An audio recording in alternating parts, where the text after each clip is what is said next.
बंधु माने आजिर एही कार्यक्रम को आपण मानक स्वागत। आजिर एही कार्यक्रमटी सिंह राशि व्यक्तिविशेष मानक पई बहुत गुरुत्वपूर्ण अटे, बहुत ही खास अटे। कारण आगामी 7 दिन आपणकर जीवन रे असाधारण हेबा पाई जाउछि।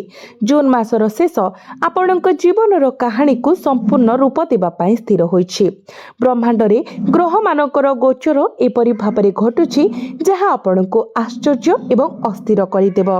तेणु भिडियोटी को शेष पर्यंत देखंतु। जदि आपण विश्वास करती जे जून नियमित भाव में शेष हेबो तेबे आपण भूले अछंती। वर्तमान ग्रह गोचर उपरे आधार करी सुखर 3टी प्रमुख उत्स आपणक मुहरे हस आनिबा पाई जाउछि। तथापि एपरि अदृश्य चैलेंज मध्ये अछि जहा पाई हमको प्रस्तुत एवं सतर्क रहिबाको पड़िबो। जेहेतु एही अदृश्य चैलेंज गुड़िक तुरंत स्पष्ट किंबा पूर्वानुमान योग्य नुहे, सेमाने हठात आपण को सबु दिगरु घेरी जाई पारंती। तो बंधु माने आज रही वीडियो रे मो आपण मानको कहिबी जे आपण किभଳି सतर्क रहिबा उचित एवं केउ पदक्षेप नेबा उचित, केउ भूल गुडी को एडाइबा उचित, से विषय आजिर एही वीडियो रे मो विस्तृत भाबरे आलोचना करिबी। तो आपण जदि वीडियोटी को शेष पर्यंत देखंते तो निश्चित भाबरे एही मासर शेष आपणक पई उन्नति आनी देबो एवं स्वाभाविक भाबरे एक खुशीर शेष आगामी जुलाई मासर एक सकारात्मक आरंभ सुनिश्चित करे। तेणु शेष पर्यंत वीडियोटी को देखंतु एवं प्रत्येक विवरणी को भल भाबरे बुझंतु। एहा सहित वीडियो शेष रे आमे आपणक जीवनर अभाव, समस्या एवं कष्ट को दूर करिबा पई किछि प्रतिकार मध्य कहिबो।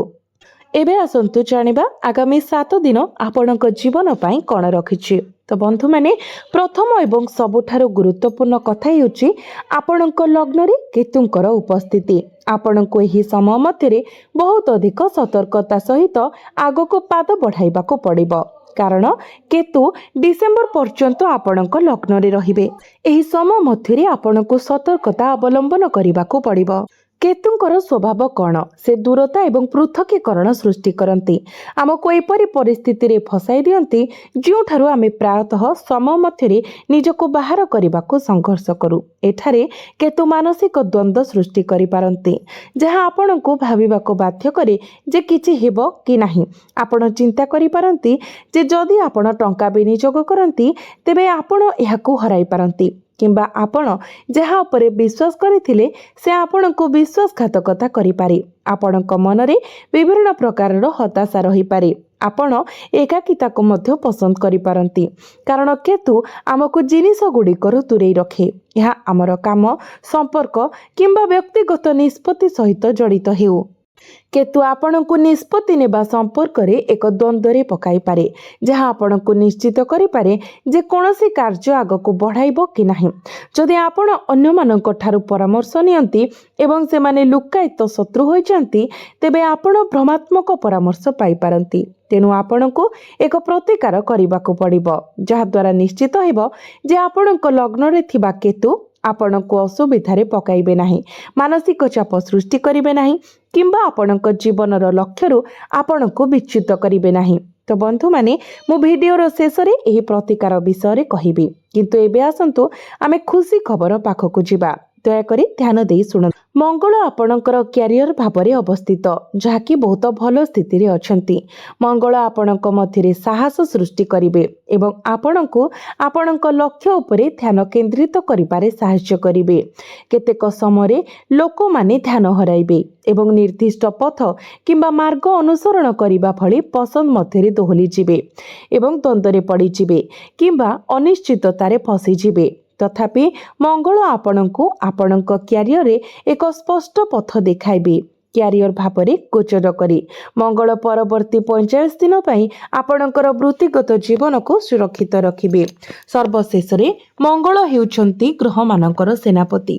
जेपरि जने सेनापति एक संपूर्ण युद्धर दायित्व नियंती, सेही परि मंगल मध्य आपणक जीवनर चालिथिबा युद्धरे आपणकर सेनापति एवं ढाल भाबरे कार्य करिवे।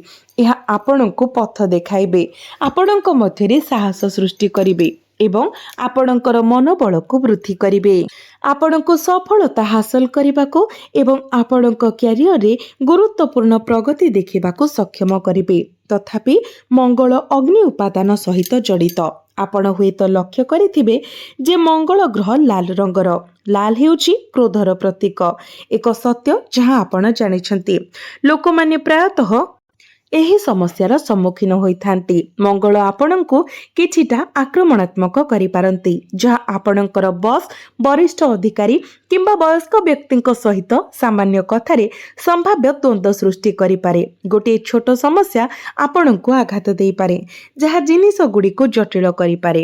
ଦୟାକରି ଧ୍ୟାନ ଦିଅନ୍ତୁ, ଯେତେବେଳେ ମଙ୍ଗଳ ଆପଣଙ୍କର କ୍ୟାରିୟରକୁ ଉନ୍ନତ କରୁଛି, ସେତେବେଳେ ଆପଣଙ୍କ ନିଜ ରାସ୍ତାରେ ପ୍ରତିବନ୍ଧକ ସୃଷ୍ଟି ନ କରିବା ଆପଣଙ୍କର ଦାୟିତ୍ୱ।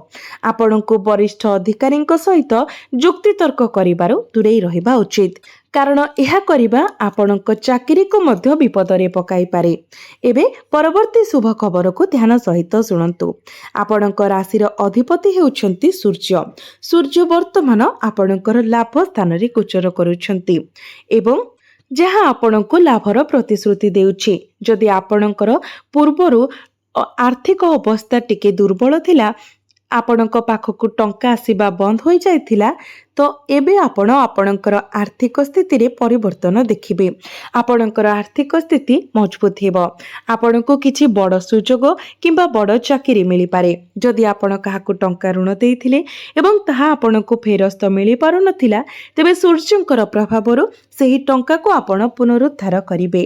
ଯେହେତୁ ସୂର୍ଯ୍ୟ ଲାଭ ଭାବରେ ଗୋଚର କରୁଛନ୍ତି, ତ ଆପଣଙ୍କୁ ସୂର୍ଯ୍ୟଙ୍କର ସମ୍ପୂର୍ଣ୍ଣ ସମର୍ଥନ ମିଳିବ। କିନ୍ତୁ ବିପଦ କେଉଁଠି ଅଛି? ଆପଣଙ୍କୁ ସତର୍କତା ଅବଲମ୍ବନ କରିବାକୁ ପଡ଼ିବ। ଆପଣଙ୍କୁ ଏହା ବହୁତ ସତର୍କତାର ସହିତ ବୁଝିବାକୁ ପଡ଼ିବ। ଆପଣଙ୍କର ଦ୍ୱାଦଶ ଭାବ, ଯାହା ଖର୍ଚ୍ଚ ଏବଂ କ୍ଷତିର ଭାବ ହୋଇଥାଏ, ବର୍ତ୍ତମାନ ଏଠାରେ 3ଟି ଗ୍ରହ ଗୁରୁ, ଶୁକ୍ର ଏବଂ ବୁଧଙ୍କର ସଂଯୋଗ ସୃଷ୍ଟି ହୋଇଛି। ତ ଆପଣ ଶୁକ୍ରଙ୍କୁ ଭୌତିକ ସୁଖ ସୁବିଧା ଉପରେ ଆପଣଙ୍କର ଖର୍ଚ୍ଚକୁ ବୃଦ୍ଧି କରୁଥିବା ଦେଖିବେ। ଆପଣଙ୍କ ଘର ପାଇଁ ଜିନିଷ କିଣିବା ପାଇଁ ଆଗ୍ରହ ଅନୁଭବ କରିପାରନ୍ତି।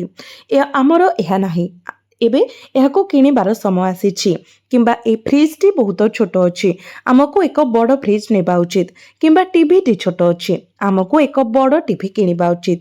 ଏହିଭଳି ଭାବନା ଆପଣଙ୍କର ମନକୁ ଆସିବ। ଶୁକ୍ର ଆମକୁ ବିଳାସପୂର୍ଣ୍ଣ ଜୀବନ ଆଡ଼କୁ ଠେଲିଦିଏ ଏବଂ ଜୁନ ଶେଷ ଆଡ଼କୁ ଆପଣଙ୍କୁ ଏହି ଫାଶରୁ ଦୂରେଇ ରହିବାକୁ ପଡ଼ିବ। ମାସର ଶେଷ ସୁଦ୍ଧା ଆର୍ଥିକ ସ୍ଥିତି ସାଧାରଣତଃ ହ୍ରାସ ପାଏ। ରୋଜଗାର ହୋଇଥିବା ଦରମା କିମ୍ବା ଲାଭ ପ୍ରାୟତଃ ପ୍ରଥମ 15ରୁ 20 ଦିନ ମଧ୍ୟରେ ଶେଷ ହୋଇଯାଏ। ଶେଷ ସମୟରେ ଜଣେ କେବଳ ନୂତନ ମାସ ଆରମ୍ଭ ହେବା ପାଇଁ ଅପେକ୍ଷା କରେ, ଯାହା ଫଳରେ ଦରମା ଜମା ହୋଇଯାଏ ଏବଂ ଟଙ୍କା ପୁଣି ଥରେ ପ୍ରବାହିତ ହୁଏ। ତେଣୁ ଏହି ସମୟ ମଧ୍ୟରେ ଋଣ ଜାଲ କିମ୍ବା ଅନାବଶ୍ୟକ ଖର୍ଚ୍ଚରେ ଫସନ୍ତୁ ନାହିଁ। ଆପଣଙ୍କ ଘରେ ପୂର୍ବରୁ ଥିବା ଜିନିଷ ଆଣିବାର କୌଣସି ଆବଶ୍ୟକତା ନାହିଁ। ଦୟାକରି ଏ କଥାକୁ ବୁଝନ୍ତୁ। ଗୁରୁ ଏଠାରେ ଉଚ୍ଚସ୍ଥ ଅଛନ୍ତି, ତ ଏମଏନସିରେ କାମ କରୁଥିବା ଲୋକଙ୍କ ପାଇଁ ଏହି ସମୟ ବହୁତ ଅନୁକୂଳ ହେବ। ସେମାନଙ୍କର ଜନ୍ମସ୍ଥାନ ଠାରୁ ଦୂରରେ କାମ କରୁଥିବା ଲୋକଙ୍କ ପାଇଁ ମଧ୍ୟ ଏହା ଏକ ବହୁତ ଭଲ ସମୟ। ଯଦି ଆପଣ ବିଦେଶ ଯିବାକୁ ଚାହୁଁଥିଲେ କିମ୍ବା ଭିସା ସମସ୍ୟାର ସମ୍ମୁଖୀନ ହେଉଥିଲେ, ତେବେ ଏବେ ସମସ୍ୟାର ସମାଧାନ ହୋଇପାରିବ ଏବଂ ବିଦେଶ ଯାତ୍ରା ସୁଗମ ହେବାର ସମ୍ଭାବନା ଦେଖାଯାଉଛି। ତଥାପି ଗୋଟିଏ ସତର୍କତା ଅଛି, ଆପଣଙ୍କୁ ଧ୍ୟାନ ଦେବାକୁ ପଡ଼ିବ। ଯଦି ଆପଣ ଏହାକୁ ଅଣଦେଖା କରନ୍ତି, ତେବେ ଏହି ସମୟ ପର୍ଯ୍ୟନ୍ତ ଭିଡ଼ିଓ ଦେଖିବା ଅର୍ଥହୀନ ହେବ। ଆପଣଙ୍କ ପାଇଁ ଶନି ଅଷ୍ଟମ ଭାବରେ ଗୋଚର କରୁଛନ୍ତି। ଅଷ୍ଟମ ଭାବଟି ପ୍ରାୟତଃ ଆମ ଜୀବନରେ ହଠାତ୍ ବାଧା ଆଣିଥାଏ। ଏଠାରେ ଶନିଙ୍କର ଉପସ୍ଥିତି ପାଇଁ ଆପଣଙ୍କୁ ଅସାଧାରଣ ଭାବରେ ପରିଶ୍ରମୀ ହେବାକୁ ପଡ଼ିପାରେ। ଆପଣ ଯେକୌଣସି କାର୍ଯ୍ୟ କଲେ ତାହା ସମାପ୍ତ କରିବା ପାଇଁ ଯଥେଷ୍ଟ ପ୍ରୟାସ ଆବଶ୍ୟକ ହେବ। ଆପଣ ଭାବିପାରନ୍ତି, ମୁଁ ଏହି କାମ ଜାଣେ, ମୁଁ ଏହାକୁ ଏକ ମୁହୂର୍ତ୍ତରେ କରିପାରିବି, କିନ୍ତୁ ତାହା ହେବ ନାହିଁ। ଶନି କଠିନ ପରିଶ୍ରମ, ଅଧ୍ୟବସାୟ ଏବଂ ଶୃଙ୍ଖଳା ଦାବି କରନ୍ତି। ଏହା ସହିତ ଆପଣ ଆଣ୍ଠୁଗଣ୍ଠି ଯନ୍ତ୍ରଣା ଭଳି ସମସ୍ୟା ଅନୁଭବ କରନ୍ତି। ଶନି ଅଷ୍ଟମ ଭାବରେ ଅଛନ୍ତି। ଦୟାକରି ଏହି କଥା ପ୍ରତି ବିଶେଷ ଧ୍ୟାନ ଦିଅନ୍ତୁ। ସକାରାତ୍ମକ ଦିଗରେ ଶନି ନିଶ୍ଚିତ ଭାବରେ ସେମାନଙ୍କୁ ପୁରସ୍କୃତ କରିବେ ଯେଉଁମାନେ ଦୀର୍ଘ ସମୟ ଧରି କଠିନ ପରିଶ୍ରମ କରୁଛନ୍ତି ଏବଂ ସେମାନଙ୍କର ପ୍ରୟାସ ଜାରି ରଖିଛନ୍ତି। ଯଦି ଆପଣଙ୍କର ଜୀବନ ସଂଘର୍ଷପୂର୍ଣ୍ଣ ହୋଇଛି ଏବଂ ଆପଣଙ୍କର କଠିନ ପରିଶ୍ରମ ଫଳ ପ୍ରଦାନ କରିନାହିଁ, ତେବେ ଶନି ହଠାତ୍ ସାହାଯ୍ୟ କରିବାକୁ ଆଗେଇ ଆସିପାରନ୍ତି, କାରଣ ଅଷ୍ଟମ ଭାବଟି ପ୍ରାୟତଃ ଅପ୍ରତ୍ୟାଶିତ ଜୀବନ ଘଟଣାଗୁଡ଼ିକୁ ସୃଷ୍ଟି କରେ। ଏହି ସମୟରେ ରାହୁ ସପ୍ତମ ଭାବରେ ଗୋଚର କରୁଛନ୍ତି। ଏଠାରେ ରାହୁଙ୍କର ଉପସ୍ଥିତି ଆପଣଙ୍କର ବୈବାହିକ ଜୀବନରେ ଅହଙ୍କାର ସମସ୍ୟା ସୃଷ୍ଟି କରିପାରେ। तेणु दयाकरी सतर्क रुहंतु। जदि आपण कोनोसी पार्टनरशिप बिजनेस करूछंती तेबे आपणको सतर्क रहिबाको पड़िबो, कारण आपण प्रतारित होबार आशंका रहिछि। भूल बुझामणा मध्य सृष्टि होई पारे, तो सेथिपाई आपणको किछि प्रतिकार करिबाको पड़िबो। ଏହା ବ୍ୟତୀତ ଯେହେତୁ ଶନି ହେଉଛନ୍ତି ଆପଣଙ୍କ ସପ୍ତମ ଭାବର ଅଧିପତି ଏବଂ ସପ୍ତମ ଭାବଟି ବୈବାହିକ ଜୀବନର ଭାବ ଏବଂ ଶନି ଆପଣଙ୍କର ଅଷ୍ଟମ ଭାବରେ ଗୋଚର କରୁଛନ୍ତି, ବହୁତ ଖରାପ ସ୍ଥିତିରେ ଅଛନ୍ତି, ତ ଆପଣଙ୍କୁ ଆପଣଙ୍କର ବୈବାହିକ ଜୀବନ ପ୍ରତି ମଧ୍ୟ ବହୁତ ଅଧିକ ସତର୍କ ରହିବାକୁ ପଡ଼ିବ। ଆପଣ ଯେମିତି ଛୋଟ ଛୋଟ କଥାକୁ ନେଇକି ଯୁକ୍ତିତର୍କ ନ କରନ୍ତି କିମ୍ବା ଛୋଟ କଥାକୁ ବଡ଼ ନ କରନ୍ତି, ସେଥିପାଇଁ ଆପଣଙ୍କୁ ଧ୍ୟାନ ଦେବାକୁ ପଡ଼ିବ। ଆଉ ଗୋଟିଏ ଗୁରୁତ୍ୱପୂର୍ଣ୍ଣ କଥା ହେଉଛି ମଙ୍ଗଳ ମଧ୍ୟ ଆପଣଙ୍କର କଥାକୁ ନକାରାତ୍ମକ ଭାବରେ ପ୍ରଭାବିତ କରିପାରନ୍ତି। ସମ୍ଭାବ୍ୟ ଭାବରେ ଆପଣଙ୍କୁ ଭୁଲ କଥା କହିବାକୁ ବାଧ୍ୟ କରିବେ ଏବଂ ଆପଣଙ୍କର ବସ୍ ଏବଂ ବରିଷ୍ଠ ଅଧିକାରୀଙ୍କ ସହିତ ଆପଣଙ୍କର ସମ୍ପର୍କକୁ କ୍ଷତି ପହଞ୍ଚାଇବେ। ମଙ୍ଗଳ ହେଉଛନ୍ତି ଅଗ୍ନି ତତ୍ତ୍ୱର ଗ୍ରହ। ଯଦିଓ ସେ ଆପଣଙ୍କ କାମକୁ ସମର୍ଥନ କରିବେ ଏବଂ ସାହସ ଏବଂ କ୍ୟାରିୟର ଅଭିବୃଦ୍ଧିକୁ ଉତ୍ସାହିତ କରିବେ, କିନ୍ତୁ ଆପଣଙ୍କ ପ୍ରତି ମଙ୍ଗଳବାର ଦିନ ହନୁମାନ ମନ୍ଦିର ଯାଇ ଗୁଡ଼ ଏବଂ ଚଣା ଅର୍ପଣ କରିବା ଏବଂ ହନୁମାନ ଚାଳିଶା ପାଠ କରିବା ଉଚିତ। ଏହା ମଙ୍ଗଳଙ୍କର ପ୍ରଭାବରୁ ସୃଷ୍ଟି ହେଉଥିବା ବିପଦକୁ ଯଥେଷ୍ଟ ହ୍ରାସ କରିବ। ଆପଣ ଜାଣନ୍ତି ଯେ ଦ୍ୱାଦଶ ଭାବରେ ଥିବା ଶୁକ୍ର ଆପଣଙ୍କର ଖର୍ଚ୍ଚକୁ ବୃଦ୍ଧି କରିବେ, ତେଣୁ ଆପଣ ଏହି ପ୍ରତି କିପରି ସତର୍କ ରହିବା ଉଚିତ। ଶୁକ୍ରବାର ଦିନ ଆପଣ କିଛି ଛୋଟ ଝିଅମାନଙ୍କୁ ଆପଣଙ୍କର ଘରକୁ ଡାକନ୍ତୁ କିମ୍ବା ରାସ୍ତାରେ ଯଦି କୌଣସି ଅସହାୟ ଝିଅ ଅଛନ୍ତି ସେମାନଙ୍କୁ ଘରକୁ ନିମନ୍ତ୍ରଣ କରନ୍ତୁ। ସେମାନଙ୍କୁ ଭୋଜନ ଦିଅନ୍ତୁ ଏବଂ ପୂଜା କରନ୍ତୁ। ବିଶେଷ କରି ସେମାନଙ୍କୁ କ୍ଷୀରି ଖାଇବାକୁ ଦିଅନ୍ତୁ। ଏହା ଆପଣଙ୍କର କୁଣ୍ଡଳୀରେ ଶୁକ୍ରଙ୍କର ପ୍ରଭାବକୁ ମଜବୁତ କରିବ। ଏହା ସହିତ ଆପଣ ଆପଣଙ୍କ ଶରୀରରେ ଏକ ଭଲ କ୍ୱାଲିଟିର ପରଫ୍ୟୁମ୍ ବ୍ୟବହାର କରନ୍ତୁ, ଯାହାଦ୍ୱାରା କୌଣସି ନକାରାତ୍ମକ ପ୍ରଭାବ କିମ୍ବା ଖର୍ଚ୍ଚ ବୃଦ୍ଧି ହେବାର ପ୍ରବୃତ୍ତିକୁ ଯଥେଷ୍ଟ ହ୍ରାସ କରାଯାଇପାରିବ। ଏହି ସମୟରେ ରାହୁ ଆପଣଙ୍କର ବୈବାହିକ ଜୀବନରେ ଟିକେ ଅହଙ୍କାର ପ୍ରବେଶ କରାଉଥିଲେ ଏବଂ ବ୍ୟବସାୟିକ ଭାଗିଦାରୀରେ ସମସ୍ୟା ସୃଷ୍ଟି କରୁଥିଲେ। ପକ୍ଷୀମାନଙ୍କୁ 7 ପ୍ରକାରର ଶସ୍ୟ ମିଶ୍ରିତ ଖାଦ୍ୟ ଦେବା ଦ୍ୱାରା ରାହୁ ସନ୍ତୁଷ୍ଟ ହେବେ। ତେଣୁ ପକ୍ଷୀମାନଙ୍କର ସେବା କରନ୍ତୁ ଏବଂ ସେମାନଙ୍କୁ ଖାଦ୍ୟ ଦିଅନ୍ତୁ ଏବଂ କିଛି ଶସ୍ୟ ବେଚି ଦିଅନ୍ତୁ। ଏହା ରାହୁଙ୍କର ପ୍ରଭାବକୁ ଦୃଢ଼ କରିବ। ଏହା ବ୍ୟତୀତ ଶନିଙ୍କର ପ୍ରତିକାର ସ୍ୱରୂପ ଆପଣଙ୍କର କାର୍ଯ୍ୟକୁ ପବିତ୍ର ରଖିବା ଅତ୍ୟନ୍ତ ଜରୁରୀ ଏବଂ ଶନିବାର ଦିନ ଓସ୍ତ ଗଛ ମୂଳରେ ଜଳ ଅର୍ପଣ କରନ୍ତୁ। ଏହା କରିବା ଦ୍ୱାରା ଶନିଦେବ ପ୍ରସନ୍ନ ହେବେ।